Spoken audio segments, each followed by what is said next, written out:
वबिही नस्तईन अम्मा बाद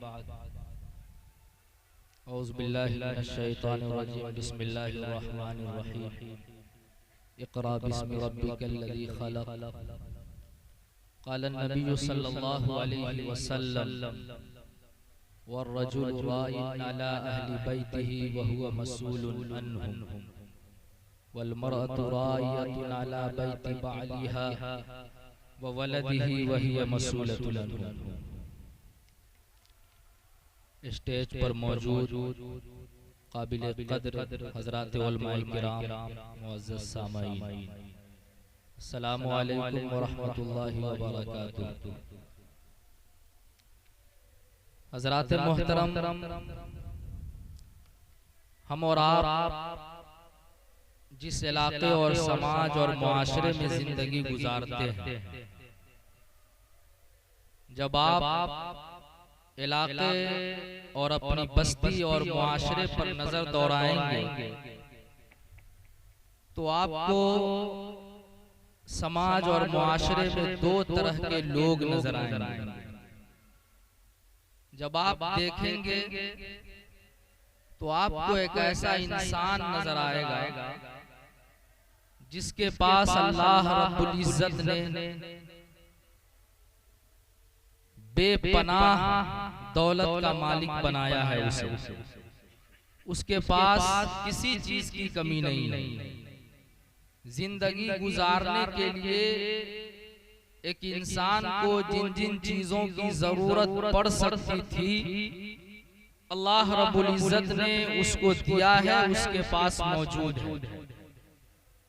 उसके पास जमीन भी है, मकान भी है, दुकान भी है, खेत खलियान भी है, बैंक बैलेंस भी है, कार कोठरियां भी है, सारी चीजें उसके पास मौजूद हैं। बज़ाहिर उसके पास किसी चीज की कमी नहीं है, मगर अल्लाह रब्बुल इज्जत ने सब कुछ तो दिया है। उस इंसान को एक दौलत से अलग कर रखा है। उसके घर में उसके पास सारी नेमतें मौजूद हैं, सारी दौलतें उसके पास मौजूद हैं, सारी चीजें उसके पास मौजूद हैं, मगर अल्लाह ने उसको एक दौलत से अलग कर रखा है। उसके पास एक नेमत मौजूद नहीं है, उसके पास एक दौलत मौजूद नहीं है, उसके अलावा उसके पास किसी चीज की कमी नहीं है। समाज और मुआशरे में वो इंसान अपने आप को मुकम्मल ख्याल नहीं करता है, वो अपने आप को अधूरा समझता है और वो ये कहता है कि मेरे पास कुछ भी नहीं, मैं अपाहज हूँ, मैं लंगड़ा हूँ, मेरे पास कुछ भी नहीं है। जबकि उसके पास पैसे हैं, गाड़ियां हैं, जमीन है, जायदाद है, सारी दौलतें उसके पास है। अल्लाह ने उसको सब कुछ दिया है, सिर्फ एक दौलत नहीं दिया। वो आदमी अपने आप को मुकम्मल ख्याल नहीं करता है।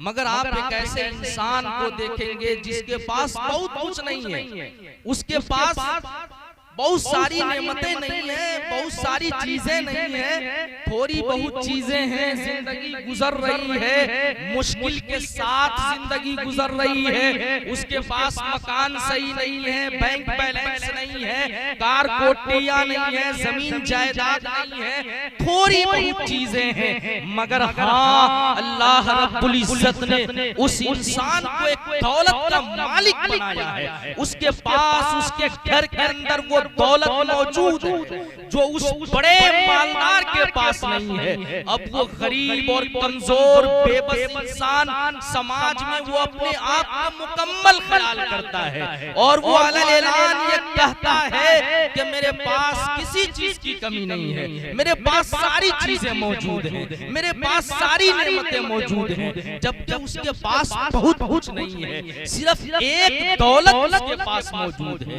एक नेमत उसके पास मौजूद है। उस बिना पर वो आदमी अपने आप को मुकम्मल ख्याल कर रहा है। आप ये सोच रहे होंगे कि आखिर एक वो आदमी जिसके पास इतनी सारी चीजें मौजूद हैं, एक चीज उसके पास नहीं है, तो वो अपने आप को नामुकम्मल ख्याल करता है, अधूरा अपने आप को समझ रहा है। आखिर वो एक इंसान जिसके पास कुछ भी नहीं है, सिर्फ वो चीजें मौजूद हैं, तो वो अपने आप को मुकम्मल ख्याल कर रहा है। आखिर वो दौलत कौन सी दौलत है, आखिर वो नेमत कौन सी नेमत है, आखिर वो क्या चीज है। गलेजे पर हाथ रखिए और फैसला कीजिए, तो आपका दिल गवाह देगा, आपका ज़मीर बोलेगा। वो दौलत एक औलाद की दौलत है, वो दौलत एक बेटा की दौलत है, वो दौलत एक बेटी की दौलत है। और हाँ, अल्लाह रब्बुल इज्जत की दी हुई नेमतों में से इस दुनिया के अंदर एक बेटा भी बहुत बड़ी दौलत है, एक बेटी भी बहुत अजीम नेमत है। ऐ समाज के लोगों, ऐ मुआशरे के लोगों, जब हमने औलाद को इतनी बड़ी दौलत होने को तस्लीम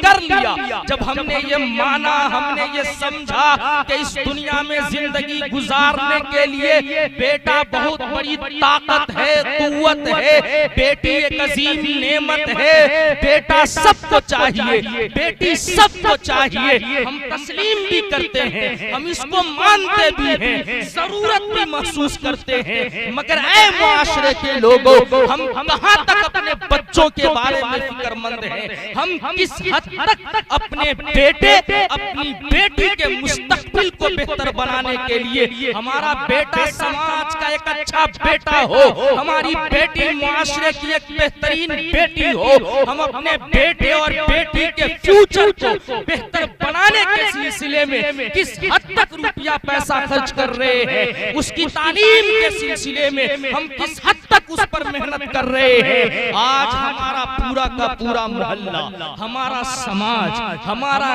घर, हमारा खानदान एक औलाद को बेहतर बनाने के सिलसिले में जाहिल है, एक बेटा को अच्छा बनाने के सिलसिले में जाहिल है, एक बेटी को बेहतर बनाने के सिलसिले में जाहिल है। और आज इस वक्त बेटे और बेटी को खराब और बर्बाद करने में जहां औरों ने भी किरदार अदा किया है, वहीं पर माओ का भी एक बहुत बड़ा रोल है, माओ ने भी कम रोल अदा नहीं किया है। आज माए जाहिल हैं, आज माए अनपढ़ हैं, आज माओ को पता नहीं है, आज माओ ने बच्चों के हवाले से जो परवरिश और तरबियत का जो तरीका रहा है, उन तमाम तरीकों को भुला दिया है। वो जो बरसों पहले माए अपने बेटे और बेटियों की परवरिश जिस अंदाज और जिस ढंग से किया करती थी, आज माओ ने उन तमाम तरीके को भुला दिया है।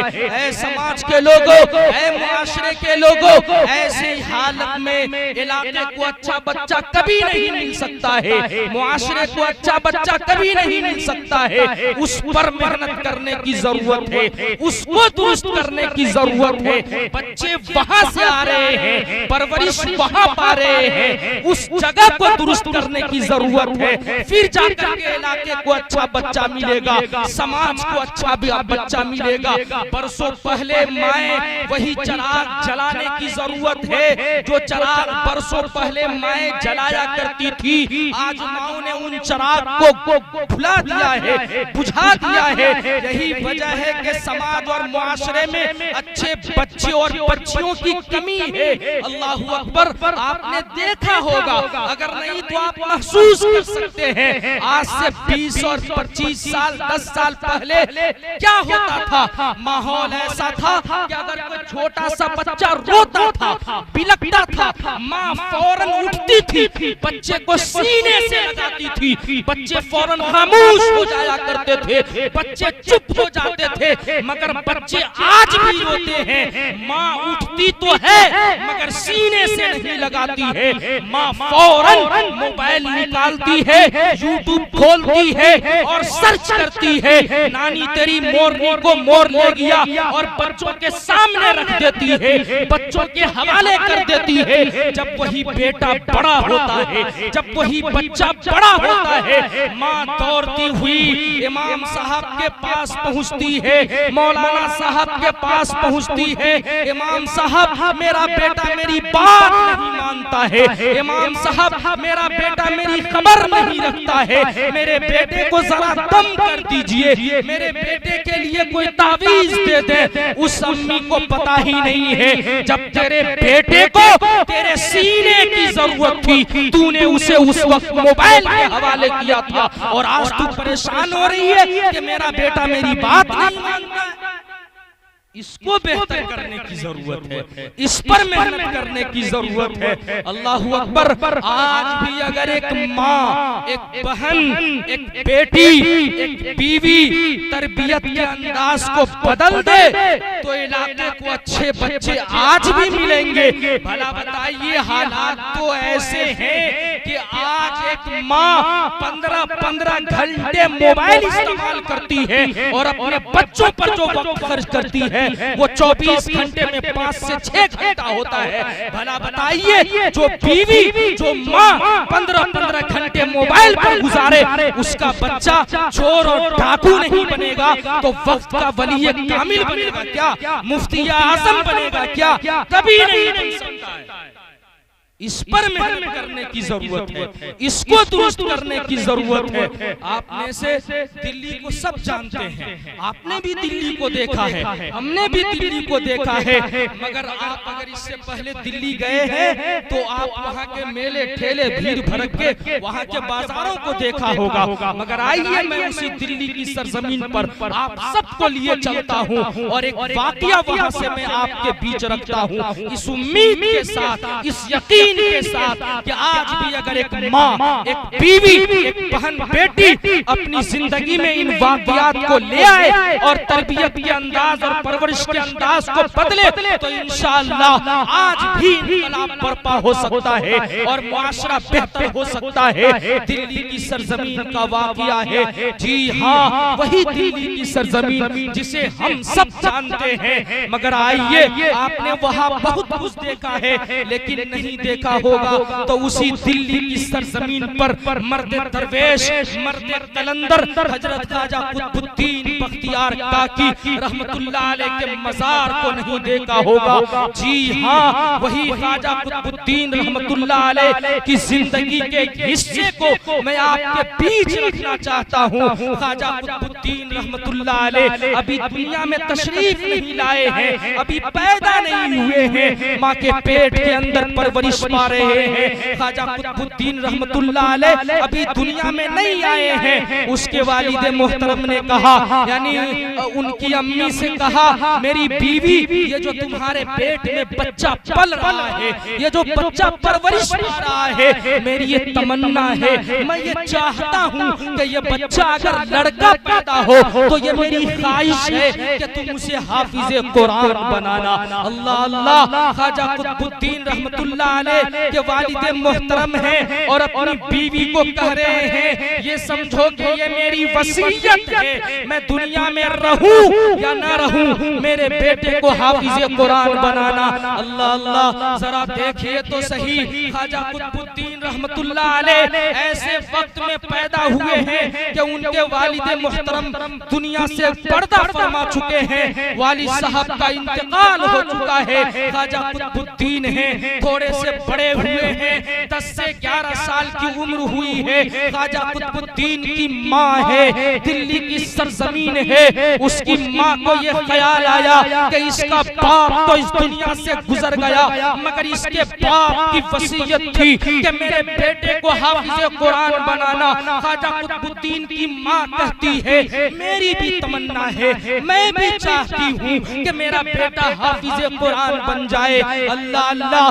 ख्वाजा कुतुबुद्दीन कुतुबुद्दीन की माँ है, अपने बेटे को पकड़ती है और दिल्ली की सरजमीन पर चक्कर काट रही है, मकतब तलाश कर रही है, मदरसे को तलाश कर रही है कि कहीं कोई मदरसा नजर आ जाए, कहीं कोई मकतब नजर आ जाए या मस्जिद नजर आ जाए जहां पर मैं अपने बेटे का दाखिला करवा सकूं और इसके बाप की जो वसीयत थी उसको पूरी कर सकूं। अल्लाह अल्लाह, ख्वाजा कुतुबुद्दीन की माँ है, मस्जिद के अंदर दाखिल हुई है। मस्जिद के अंदर दाखिल होने के बाद इमाम साहब से अर्ज करती है, इमाम साहब ये मेरा बेटा कुतुबुद्दीन है, इसका बाप तो इस दुनिया से गुजर गया, मगर इसके बाप की वसीयत है कि मेरे बेटे को तुम हाफिज़े कुरान बनाना।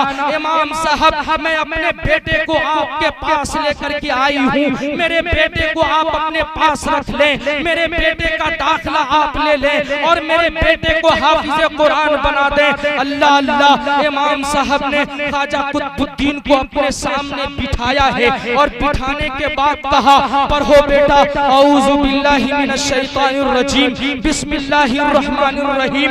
इतना पढ़ना था। ख्वाजा कुतुबुद्दीन रहमतुल्लाह अलैह अल-हम्दु शरीफ से पढ़ना शुरू करते हैं और पढ़ते पढ़ते 15 पारा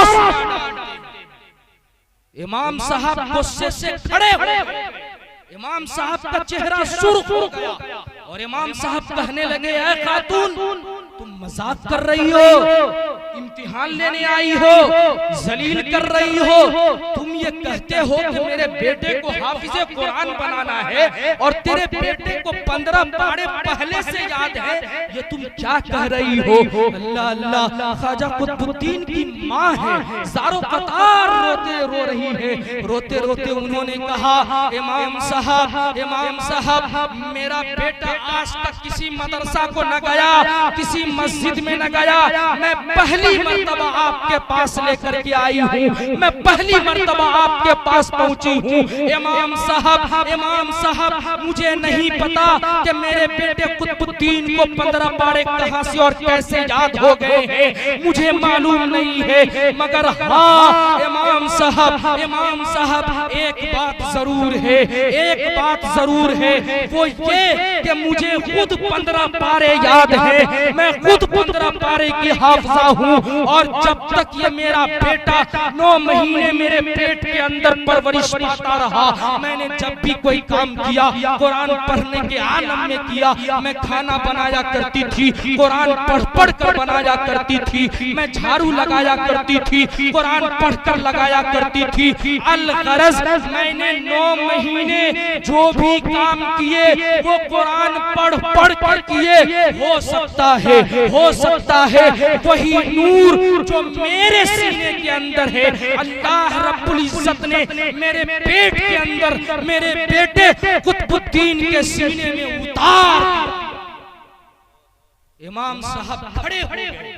इमाम साहब ने कहा कि खातून, यही बात सच है, यही बात हक है, जो नूर तेरे सीने के अंदर है, तेरे पेट के अंदर अल्लाह ने तेरे बेटे के सीने में उतार दिया है। आज भी अगर एक माँ, एक बहन, एक बेटी, एक बीवी इसी तरबियत के अंदाज को अपना ले तो समाज का हर बच्चा अच्छा बच्चा होगा, हर बेटी अच्छी बेहतरीन बेटी होगी। इस पर मेहनत करने की जरूरत है, इसको दुरुस्त करने की जरूरत है। जी, बाप भी कम नहीं है, बाप भी बड़े चालाक है, बाप भी बड़े होशियार है। आज बाप को पता नहीं है हलाल क्या है, हराम क्या है। बाप तो बस ये समझते हैं कि मेरे बेटे का पेट नहीं बल्कि एक बोरिया है, बोरिया, एक झोला है, झोला, मेरा काम है उसके पेट को भर देना। अब चाहे माल जैसा भी हो, माल हलाल हो या हराम हो, मेरा काम है उन सबके पेट को भर देना, इसके अलावा मैं कुछ नहीं जानता हूँ।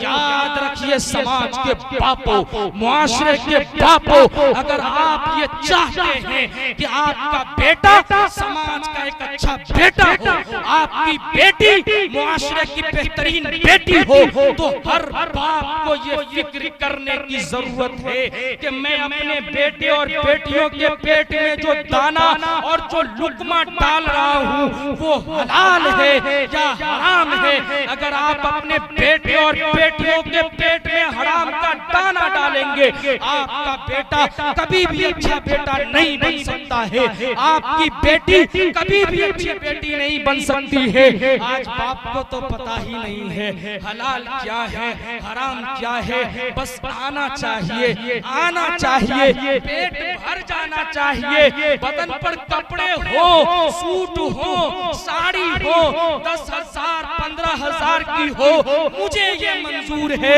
मगर हराम से हो या हलाल से हो इसकी परवाह नहीं है। अल्लाह के रसूल अलैहिस्सलातु वस्सलाम ने सहाबा से खिताब करते हुए फरमाया था, ऐ सहाबा की जमातो याद रखो तुम्हारे जिस्म के अंदर गोश्त का एक लौथरा है, तुम्हारे जिस्म के अंदर गोश्त का एक हिस्सा है, जब वो बिगड़ जाता है सब बिगड़ जाता है, जब वो संवर जाता है सब संवर जाता है। सहाबा ने आका सल्लल्लाहु अलैहि वसल्लम से इरशाद फरमाया, या रसूल अल्लाह हमारे जिस्म के अंदर गोश्त का वो कौन सा हिस्सा है, हमारे जिस्म के अंदर गोश्त का वो कौन सा लौथरा है जिसके बारे में आप इरशाद फरमाते हैं कि अगर वो बिगड़ जाए तो सब बिगड़ जाता है, अगर वो संवर जाए तो सब संवर जाता है। आका सल्लल्लाहु अलैहि वसल्लम ने इरशाद फरमाया, वो दिल है, हाँ वो दिल है कि जब दिल बिगड़ता है सब बिगड़ जाता है, जब दिल संवरता है सब संवर जाता है,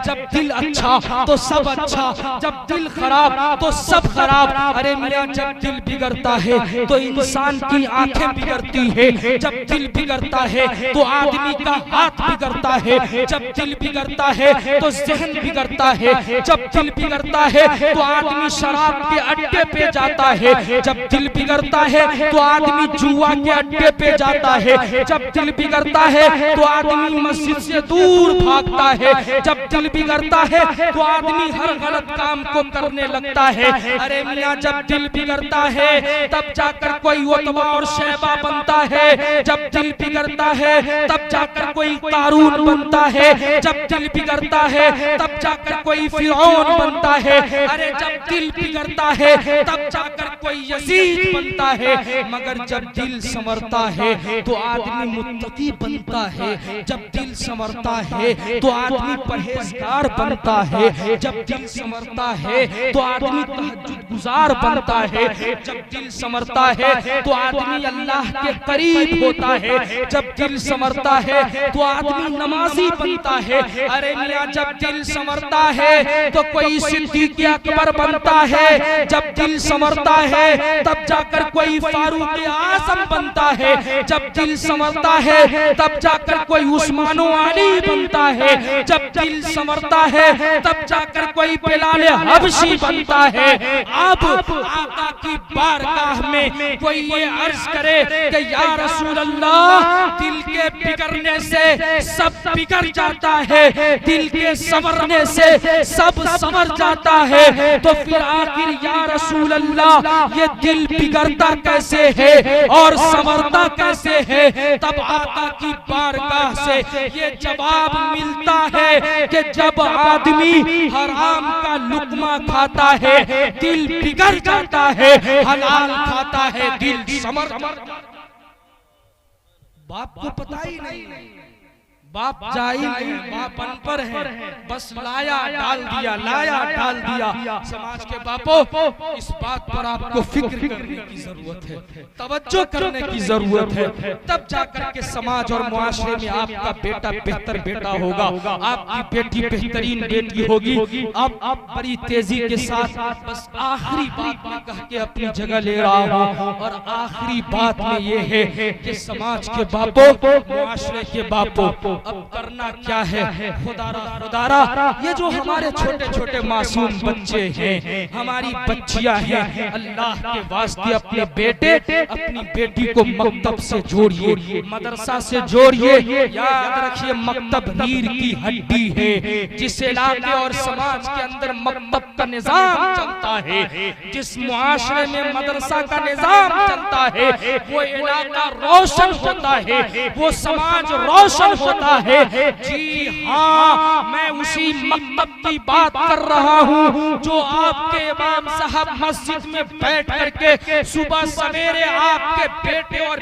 बेटी को टूटी चिटाई पर बैठ करके पढ़ाते हैं। उसी को मजबूत करने की जरूरत है। हम तो ये समझते हैं कि इस मकतब से क्या हो सकता है, इससे कितनी बड़ी तालीम हो सकती है, मेरे बेटे और बेटी का क्या हो सकता है। याद रखिए समाज के लोगों, मकतब को हमने नहीं समझा, मकतब की अहमियत को हमने नहीं जाना।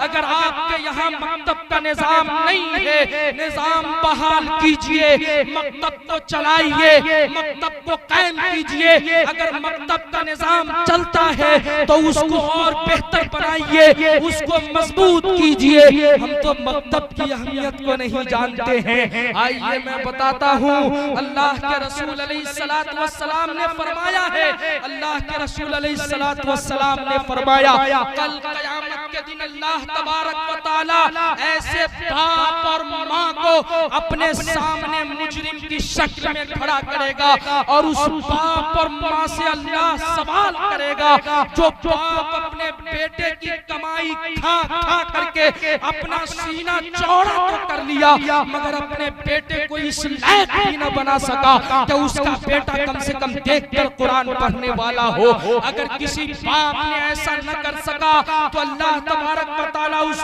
बाप को खड़ा करेगा और उस बाप से सवाल करेगा, बताओ तूने मेरे बंदे और बंदी को मेरी किताब पढ़ाने के लायक क्यों नहीं?